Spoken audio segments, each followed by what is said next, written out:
Madam ते शेवटचं सांगा काय कुठलं पेज काय सांगा मला आता. 24 मधलं सेक्शन 24 नाही मधलं 25 मधलं 25 मधलं सबसेक्शन 5 सेक्शन 5 सबसेक्शन 5 मध्ये म्हटलं आहे की जो ओरिजिनल सूट दाखल करतो आपण, तो ओरिजिनल सूट दाखल जेव्हा केला तेव्हा जी प्रोसिडिंग चालू राहते म्हणजे समन्स इश्यू करणे किंवा एव्हिडन्स घेणे, मॅटर ट्राय करणे वगैरे वगैरे, ती सगळी प्रोसिडिंग आफ्टर ट्रान्सफर जेव्हा होतो सूट, ठीक आहे की नाही, तर त्यालाही तीच प्रोसिडिंग लागेल, त्यालाही सीपीसीच लागेल. असा कुठलीही आपल्या असा लॉ नाही आहे की ट्रान्सफर झाल्यानंतर की ट्रान्सफर मॅटरला वेगळं काही प्रोसिडिंग लागेल. जे ओरिजिनल सूटला जी रेग्युलर प्रोसिडिंग सुरू होईल ना, तीच प्रोसिडिंग ट्रान्सफर झाल्यानंतर तीच होईल. स्पेसिफिकली असं कुठेही मेन्शन नाही आहे की ट्रान्सफर झाल्यानंतर त्या ट्रान्सफरेबल सूटला वेगळी प्रोसिडिंग लागेल.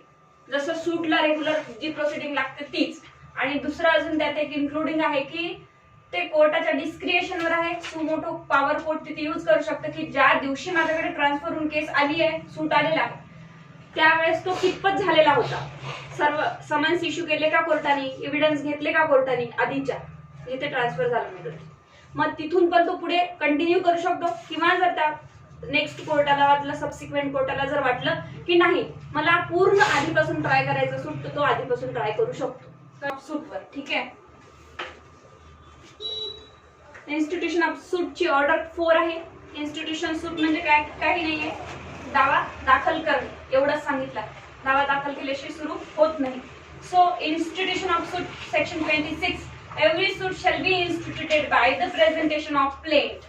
मी आधी पण सांगितलंय तुम्हाला, भरपूर वेळा डिस्कशन झालं. सूट त्या फाईलला तेव्हाच म्हणायचं जेव्हा तो प्लेंट मार्फत आलेला. कळलं?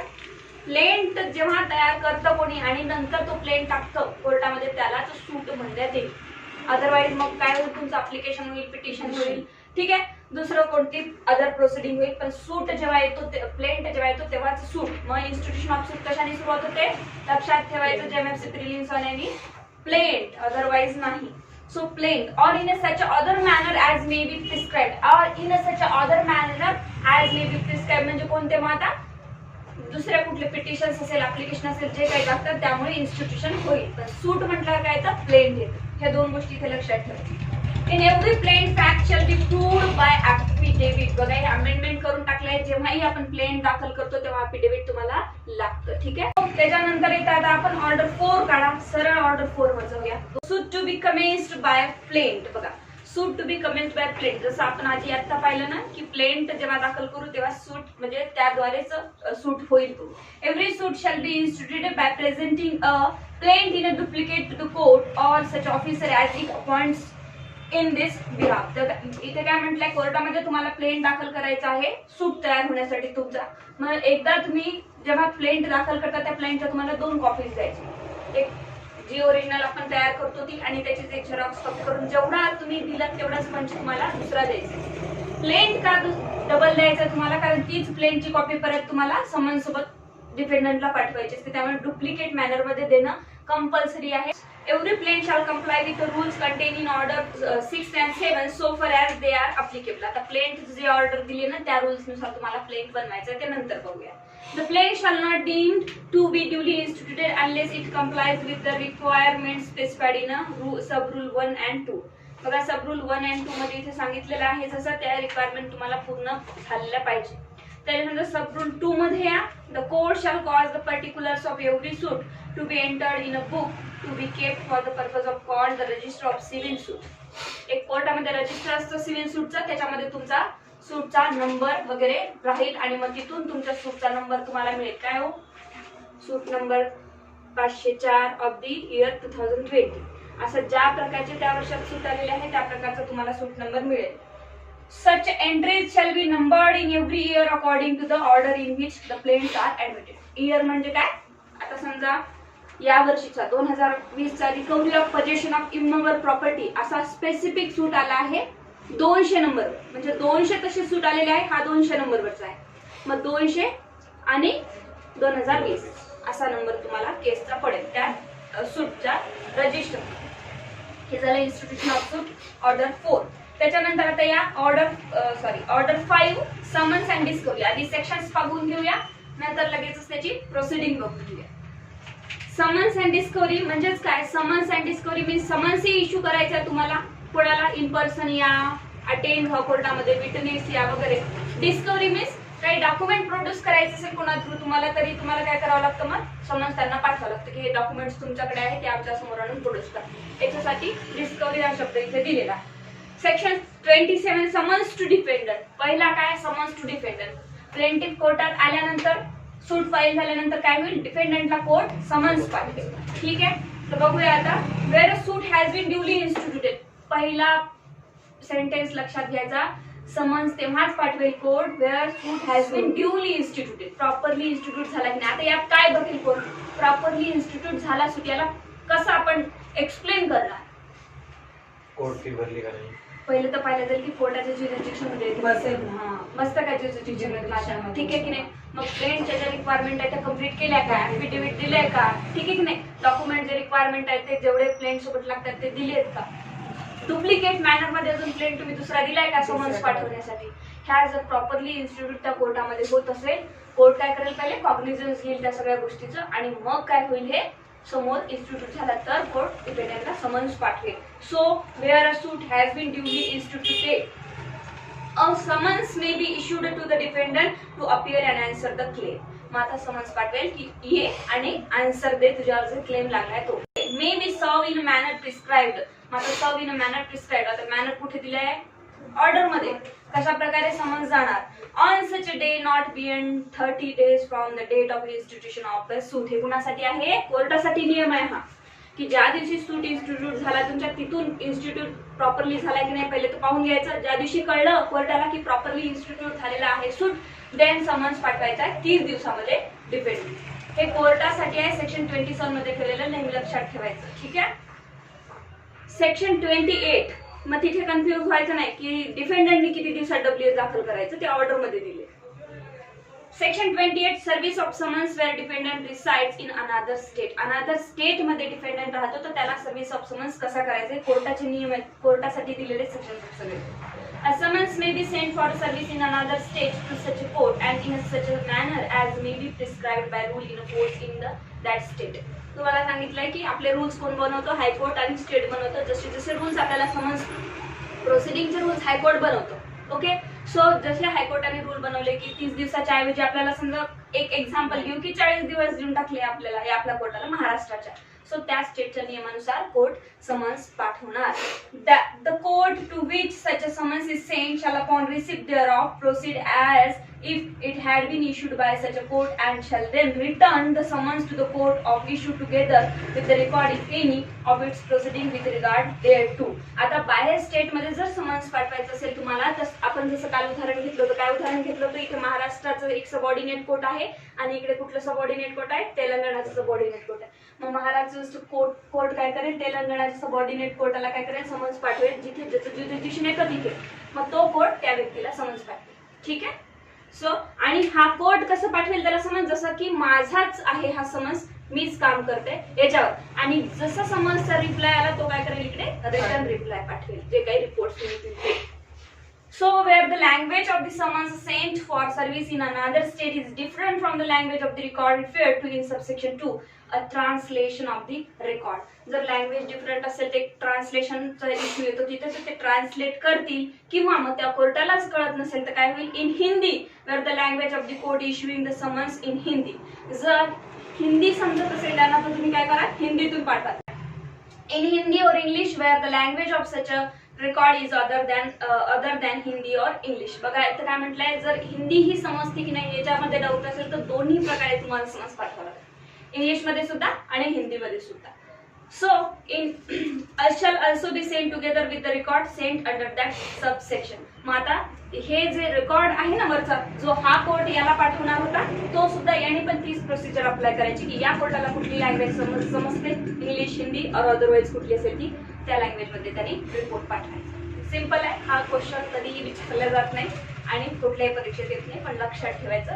Section 29 service of foreign summonses. बघा आता सर्व्हिस ऑफ फॉरेन समन्सेस म्हटलं. इथे भरपूर लोकांना कन्फ्युज होते की आपण त्यांना समन्स पाठवतो, कारण सेक्शन मध्ये काहीही दिलं नाही. आपल्या इथे इंडियामध्ये जर डिपेंडेंट असेल आणि समन्स कुठून आला? फॉरेन मधून आला इथे, ठीक आहे की नाही? एक स्टोरी म्हणून आपण ऐकून घेऊया. फॉरेन मधून समन्स आला इथे हा तो डिपेंडंट, त्याला डिपेंडंटच्या घरचा पत्ता माहित नाही, तो काय करेल, या एरियामध्ये राहतो, तो त्या कोर्टाला फॉरेनच्या एखाद्या अमेरिकेतून आपल्या नांदेड कोर्टाला समन्स आला. नांदेड कोर्टाला समन्स आल्यानंतर नांदेड काय करेल, त्याला समन्स सर्व करेल, जसं की मीच तो कोर्ट आहे या उद्देशाने. पण हा सेक्शन याच्याबद्दल बोलतच नाही, जनरल लाईन एवढीच बोलते. नंतर त्यांनी सांगितलं की एक्सेप्शन्स, ज्या नांदेड कोर्टाला अमेरिकेतून समन्स आला आहे ना, तो नांदेड कोर्टाला सीपीसी तिथे अप्लायच होत नाही, जसं नागालँडला होत नाही, आसामच्या काही प्रोव्हिजन्सला होत नाही, आतापर्यंत जम्मू काश्मीरला नव्हतं. मग असं जर कोर्ट असेल तर त्याला अधिकार आहे का समन्स पाठवायचा? नाही. मग तो काय करेल, ज्या नांदेड कोर्टाला समन्स आलाय त्याला जे सीपीसी अप्लाय होत नाही, तो ज्या आजूबाजूच्या कुठल्याही कोर्टाला सीपीसी अप्लाय होत असेल तर त्याला तो समन्स पाठवून देईल. त्याच्या ज्युरिस्डिक्शन मध्ये जो येतोय ना डिपेंडंट, त्याला समन्स पाठवेल, आणि ज्याला सीपीसी अप्लाय करण्याचा अधिकार आहे तो काय करेल, त्या व्यक्तीला समन्स देईल, डिपेंडंटला. का? कारण समन्स प्रोसिजर कुठे दिलेली आहे, फॉरेनची सीपीसी मध्ये.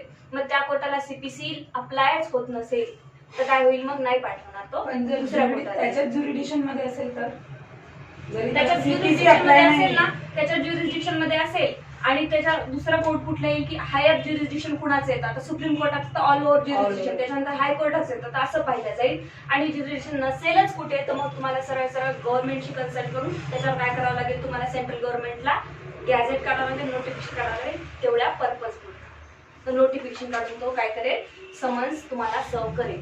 सो इथे डायरेक्टली एक्सेप्शन दिले आहेत त्यांनी बघा, service of foreign summonses and other processes issued by any civil or revenue code established in any part of India to which the provision of this code do not extend. ठीक आहे, तर ही procedure पण आहे, do not extend. पुढे म्हणत आहेत any civil or revenue code established or continued by the authority of the central government outside India.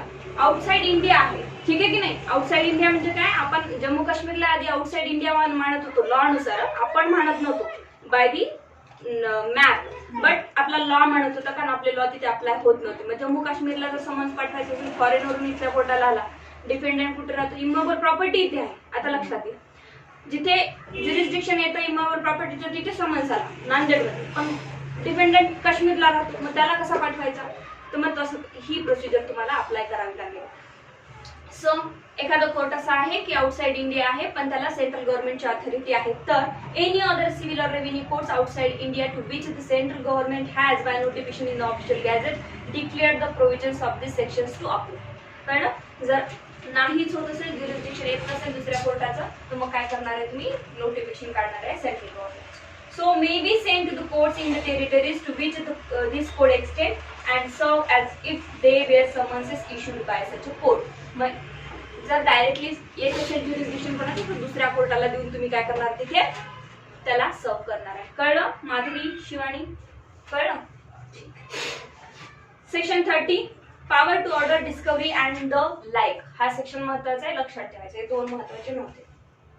Subject to such a conditions and limitations as may be prescribed, the court may at any time either of its own motion or on the application of any party. आता बघा heading काय म्हणते, power to order discovery and the like.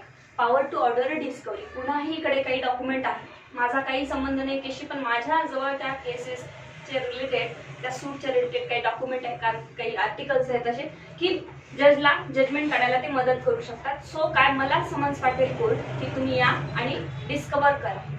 किंवा the like म्हटलंय, the like means काय, मला डिस्कवर करायचे समोर लिहून, तर काय होईल मग, तुम्हाला समन्स पाठवेल court. Subject to the condition and limitation, but subject to the condition and limitation as may be prescribed, the court may at any time either of its own motion, स्वतःहून किंवा or on the application of party, किंवा पार्टीच्या अप्लिकेशनवर. जर पार्टीने म्हटलं की third person कडे sir हे कागदपत्र आहे, तुम्ही त्याला समन्स पाठवा, तर पार्टी काय करेल, कोर्ट समन्स पाठवेल. ए मध्ये make such order as may be necessary or reasonable in all matter relating to the delivery and answering of the interrogatories. बघा इंटरॉगेटरीज सुद्धा म्हटलंय की कोणाला आन्सर द्यायला बोलवायचंय फक्त तुम्हाला, कळलं का, आन्सर करायला. की एखादा विटनेस असेल, इंटरॉगेटरीज आन्सर, क्वेश्चनचे आन्सर करण्यासाठी वगैरे बोलवायचं असेल, त्यालाही तुम्ही समन्स पाठवू शकता. The admission of a document and facts, ठीक आहे, एखाद्या डॉक्युमेंटचं ऍडमिशन करायचंय, जसं मेडिकल सर्टिफिकेट आहे, मेडिकल सर्टिफिकेट दिलं कोर्टामध्ये, पण ते मेडिकल सर्टिफिकेट हे मीच दिलं हे ऍडमिट करायचं असेल तर काय होईल, तुम्हाला मेडिकल ऑफिसरला बोलवावं लागेल. सो फॅक्ट्स काय आहे त्या डॉक्युमेंट मधले हे ऍडमिट करावं लागतात कोर्टात जाऊन. सो ते फॅक्ट सुद्धा ऍडमिट करण्यासाठी कोर्ट तुम्हाला समन्स पाठवून बोलू शकतं. And the discovery, inspection, production, impounding and return of documents or other material object producible as a evidence. ठीक आहे, जे काही आहे इम्पाउंडिंग मीन्स काय, कोर्टाला तुमच्याकडचे डॉक्युमेंट ठेवून घ्यायचे आहे किंवा डॉक्युमेंट्स रिटर्न करायचे तुम्हाला, त्याच्यासाठी ही समन्स पाठवू शकते किंवा अदर मटेरियल काही दुसरे आर्टिकल जरी असेल तरी तुम्हाला समन्स कोर्ट पाठवू शकतो. B. Issue summonses to person whose attendance is required either to give evidence or to produce documents or such other objects as aforesaid. बघा, अशा पर्सनला समन्स इश्यू करायचं आहे तुम्हाला ज्याच्याकडे डॉक्युमेंट्स आहे प्रोडक्शन ऑफ डॉक्युमेंट साठी किंवा अदर ऑब्जेक्ट्स आहेत. आता कुठले कुठले सी मध्ये बघा, order any fact to proved by affidavit. 31 मध्ये समन्स टू विटनेसेस. आता डायरेक्टली स्पेशल सेक्शन दिलेला आहे समन्स टू विटनेसेस, गरज नसेल सेक्शनची तरी दिला आहे. आणि असे ट्रिकी क्वेश्चन एमएफसीच्या प्रिलिम्स मध्ये विचारतात. समन्स टू विटनेसला कुठला सेक्शन रिलेट करतो तर सेक्शन 31 आहे किंवा सेक्शन 31 काय बोलतो तर summons to witnesses. The provisions in section 27, 28, 29 shall apply to the summonses to give evidence or to produce document or other material object. कुणाला स्पेसिफिकली विटनेस साठी बोलताय सेक्शन, बाकी काहीच नाही. की विटनेसला सुद्धा काय पाठवणार तुम्ही, समन्स पाठवणार प्रोडक्शन ऑफ डॉक्युमेंट साठी किंवा इन पर्सन येऊन एव्हिडन्स देण्यासाठी. Penalty for default. The court may compel the attendance of any person to whom a summons has been issued under section 30 and for the purpose may. बघा, जर तुम्हाला summons पाठवून तुम्ही वारंवार येत नसाल, किती वेळा समन्स पाठवतो जास्तीत जास्त 3 वेळा समन्स पाठवला जातो, 3च्या नंतर समन्स पाठवत नाही, मग काय करतात, वॉरंट काढतात. ठीक आहे की नाही, प्रॉपर्टीज इथं अटॅचमेंट करतात. पण मग विटनेस असो कोणीही पर्सन असो समन्स पाठवलेला येत नसेल तर तुम्हाला कोर्ट पेनल्टी लावतं सिव्हिल मध्ये आणि क्रिमिनल मध्ये अरेस्ट करतो. ठीक आहे, so issue warrant for his arrest. Summons पाठवला, प्रोसिडिंग संपली, आता काय करणार कोर्ट वॉरंट पाठवणार तुम्हाला. Attach and sell his property. Warrant पाठवूनही मिळत नाहीये, येत नाहीये, मग तुमची जी काही प्रॉपर्टी आहे ती अटॅच करणार आणि त्याला सेलही करणार.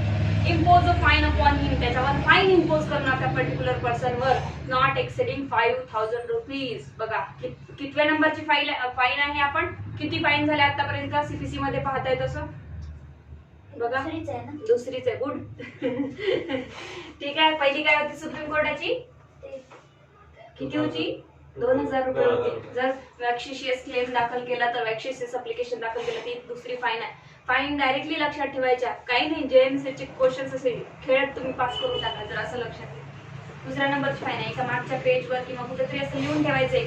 फाईन या सेक्शन मध्ये 2000 आहे सुप्रीम कोर्टाची. आता तिसरा सेक्शन 32 आला, दुसरा 25/4 मध्ये होती ना. 25/4 किती, 4. ठीक आहे, तर असं लिहून ठेवायचं.